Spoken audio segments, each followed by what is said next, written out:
Hi friends, welcome to D K studio Kannada YouTube channel. Friends, ಇವತ್ತಿನ ಈ ಒಂದು ವಿಡಿಯೋದಲ್ಲಿ ಏನು ತಿಳಿಸ್ಕೊಡ್ತಾ ಇದ್ದೀನಪ್ಪ ಅಂದರೆ, ಇವತ್ತು ಯಾವುದಾದ್ರೂ ಒಂದು ಕಂಪ್ನಿ ರೆಡ್ಮಿ, ರಿಯಲ್ಮಿ, ಸ್ಯಾಮ್ಸಂಗು ಯಾವುದಾದ್ರೂ ಒಂದು ಮೊಬೈಲು ಲಾಂಚ್ ಆಯಿತಾ. ಲಾಂಚ್ ಆದು ಆ ಒಂದು ಫಂಕ್ಷನ್ ಮುಗಿದು 15 ನಿಮಿಷಕ್ಕೆ ಯೂಟ್ಯೂಬರ್ಸ್ಗಳು ಮೊಬೈಲನ್ನು ಅನ್ಬಾಕ್ಸಿಂಗ್ ಮಾಡ್ತಾರೆ. ಚೆನ್ನಾಗಿದೆ ಕ್ರೇಜಿ ಮೊಬೈಲು, ಚಿಂದಿ ಮೊಬೈಲು, ಆ ಮೊಬೈಲು ಕಣ್ಣು ಮುಚ್ಕೊಂಡು ತೊಗೊಂಡು ಅಂತ ಟೈಟಲ್ ಹಾಕಿ ವಿಡಿಯೋಗಳನ್ನ ಅಂದರೆ ಮೊಬೈಲನ್ನು ಅನ್ಬಾಕ್ಸಿಂಗ್ ಮಾಡ್ತಾ ಇರ್ತಾರೆ. ಇನ್ನೂ ನಮ್ಮ ಭಾರತದಲ್ಲಿ ಲಾಂಚ್ ಆಗಿರೋದಿಲ್ಲ, ಬಟ್ ಆ ಯೂಟ್ಯೂಬರ್ಸ್ ಕೈಯಲ್ಲಿ ಆ ಒಂದು ಮೊಬೈಲ್ ಇರುತ್ತೆ. ಎಕ್ಸಾಂಪಲ್ ಕನ್ನಡದಲ್ಲಿ ಟೆಕಿನ್ ಕನ್ನಡ ಒಬ್ಬರೇ ಸೋಮಶೇಖರ್ ಅವರು ಹಾನೆಸ್ಟ್ ಅಂತ ಇದನ್ನು ಮಾಡ್ತಾಯಿದ್ದಾರೆ. ಬಟ್ ಅವ್ರಿಗೂ ಮೊಬೈಲ್ ಬರುತ್ತೆ. ಅವರು ಕೂಡ ಕಂಪ್ನಿ ಕಡೆಯಿಂದ ದುಡ್ಡು ತೊಗೊಳ್ತಾರೆ.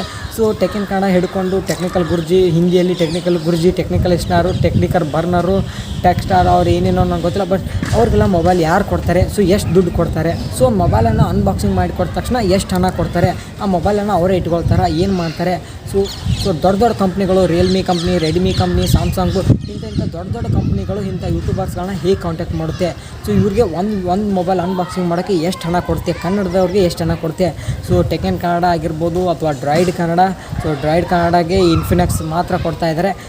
ಸೋಮಶೇಖರ್ ಪಾಟೀಲ್ ಅವ್ರಿಗೆ ಇಂಥ ಒಂದಷ್ಟು ಟೆಕ್ನಿಕಲ್ ಸ್ಟಾರ್, ಟೆಕ್ನಿಕಲ್ ಬರ್ನರು, ಹಾಗೆಯೇ ಟೆಕ್ನಿಕಲ್ ಗುರುಜಿ, ಟ್ರಿಕನ್ ಟೆಕ್ ಇಂಥವ್ರಿಗೆಲ್ಲ ಮೊಬೈಲ್ ಯಾರು ಕೊಡ್ತಾರೆ.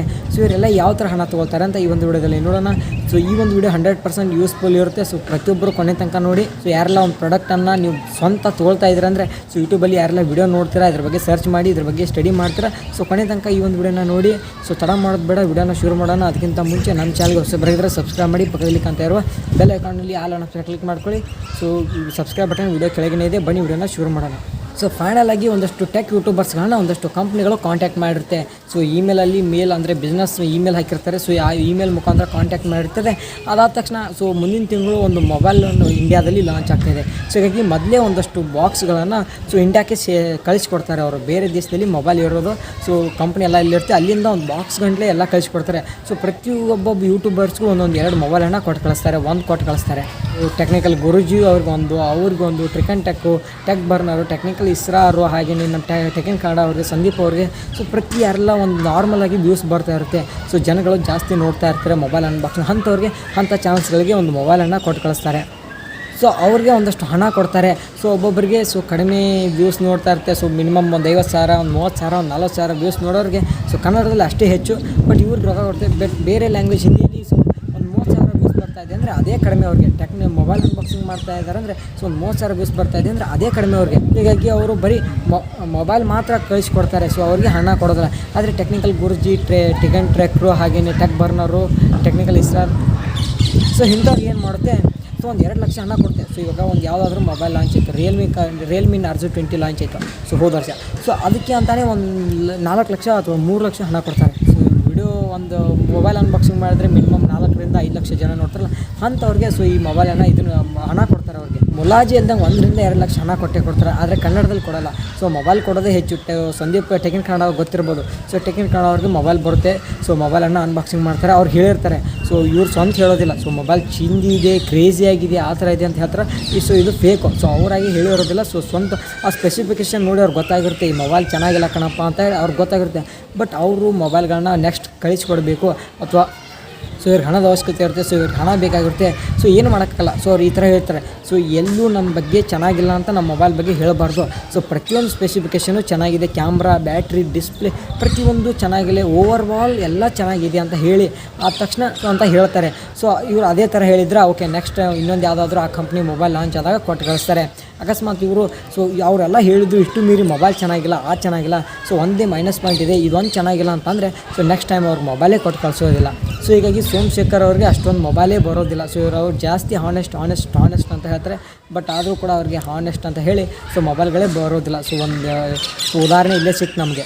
ಹಾಗೆಯೇ ಟೆಕ್ನಿಕಲ್ ಗುರುಜಿ ಇಂಥವ್ರಿಗೆಲ್ಲ ಕಂಪ್ನಿಗಳೆಲ್ಲ ಮೊಬೈಲ್ ಮೊದಲೇ ಕಾಂಟ್ಯಾಕ್ಟ್ ಮಾಡಿ 1 ತಿಂಗಳು ನೆಕ್ಸ್ಟ್ ಮಂತ್ ಮೊಬೈಲ್ ಲಾಂಚ್ ಆಗ್ತಾಯಿದೆ, ಈ ತಿಂಗಳೇ ಅವ್ರಿಗೆ ಕಾಂಟ್ಯಾಕ್ಟ್ ಮಾಡುತ್ತೆ. ಈ ಥರ ಮೊಬೈಲನ್ನು ಮೊದಲೇ ಕಳಿಸ್ಕೊಡ್ತೀವಿ.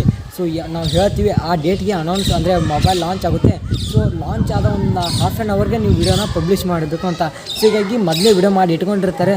ಅದೆಲ್ಲ ಸ್ಪೆಸಿಫಿಕೇಷನ್ ನಿಮಗೆ ರಿವೀಲ್ ಮಾಡಿರಲ್ಲ. ಅವ್ರ ಕೈಯಲ್ಲಿ ಮೊಬೈಲ್ ಇರುತ್ತೆ, ಗೊತ್ತಿರುತ್ತೆ ಏನು ಇರುತ್ತೆ, ಕ್ಯಾಮ್ರಾ ಎಷ್ಟು MP ಇದು, ಬ್ಯಾಟ್ರಿ ಎಷ್ಟು MAH, ಅದೆಷ್ಟು, ಡಿಸ್ಪ್ಲೇ ಎಷ್ಟು, ಇದ್ರ ಪ್ರೈಸ್ ಎಷ್ಟು, ಯಾವ GB ರ್ಯಾಮ್ ಪ್ರತಿಯೊಂದು ಅವ್ರಿಗೆ ಗೊತ್ತಿರುತ್ತೆ. ಬಟ್ ಈಗ ಅವತ್ತೇ ತಿಳಿಸ್ಕೊಡ್ತೀನಿ ಅಂತೆಲ್ಲ ಹೇಳ್ತಿರ್ತಾರೆ. ನೋಡಿದ್ರೆ ಇದಕ್ಕೆ ಅದು ಮೊದಲೇ ರಿವೀಲ್ ಮಾಡಲ್ಲ.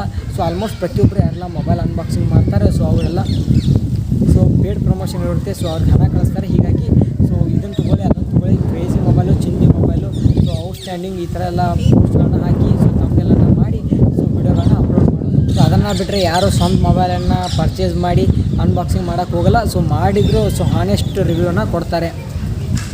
ಸೊ ನನ್ನ ಪ್ರಕಾರ ನಾನು 2 ಸರಿ ಕೇಳಿದ್ದೀನಿ, ಸೋಮಶೇಖರ್ ಪಾಟೀಲ್ ಅವರು ಸೊ ಜಾಸ್ತಿ ಸ್ವಂತ ಹಣ ಖರ್ಚು ಮಾಡಿ ಮೊಬೈಲನ್ನು ತೊಗೋತಾರಂತೆ. ಸೊ ನನಗೂ ಗೊತ್ತಿಲ್ಲ, ಒಟ್ಟಿನಲ್ಲಿ ಏನು ಹೇಳಿ ಮೊಬೈಲ್ ಯಾರೆಲ್ಲ ಜಾಸ್ತಿ ಅನ್ಬಾಕ್ಸಿಂಗ್ ಮಾಡ್ತಿರ್ತಾರೆ ಅವರು ಕಂಪ್ಲೀಟಾಗಿ ಪೇಡ್ ಪ್ರಮೋಷನ್ ತೊಗೊಂಡಿರ್ತಾರೆ, ಹಣ ತೊಗೊಂಡಿರ್ತಾರೆ. ಹೀಗಾಗಿ ಮೊಬೈಲ್ಗಳನ್ನ ಅನ್ಬಾಕ್ಸಿಂಗ್ ಮಾಡ್ತಾರೆ.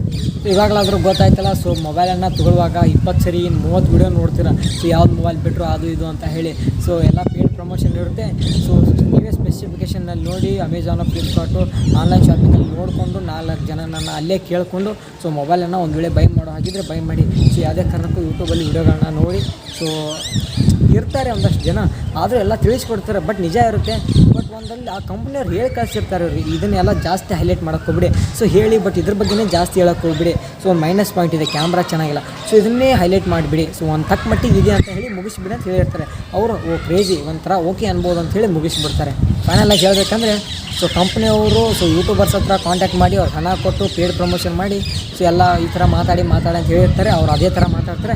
ಹಾಗೆಯೇ ಒಂದಷ್ಟು ಕಂಪ್ನಿಗಳು ಒಂದಷ್ಟು ಮೊಬೈಲ್ಗಳನ್ನ ಅವ್ರಿಗೆ ಇಟ್ಕೊಳ್ಳೋಕೆ ಕೊಡುತ್ತೆ, ಒಂದಷ್ಟು ರಿಟರ್ನ್ ಮಾಡುತ್ತೆ. ಸೊ ನನ್ನ ಪ್ರಕಾರ ರಿಯಲ್ಮಿ ಹಾಗೆಯೇ ರೆಡ್ಮಿ ಮೊಬೈಲ್ ಅವರು ಸೊ ಒಂದು 10ರಿಂದ 15,000 ರೂಪಾಯಿ ಮೊಬೈಲ್ಗಳನ್ನ ಅವ್ರಿಗೆ ಇಟ್ಕೊಳ್ಳೋಕೆ ಕೊಡುತ್ತೆ.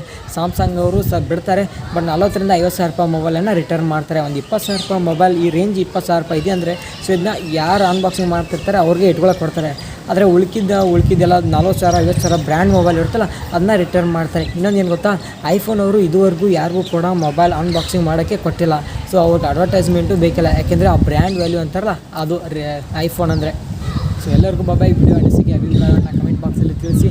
ಸೊ ಮತ್ತೆ ಒಂದು ಹೊಸ ಮಾಹಿತಿ ಜೊತೆಗೆ ನಿಮ್ಮನ್ನು ಭೇಟಿ ಆಗ್ತೀನಿ. ಅಲ್ಲಿವರೆಗೂ ಬಾಯ್. ಜೈ ಹಿಂದ್, ಜೈ ಕರ್ನಾಟಕ.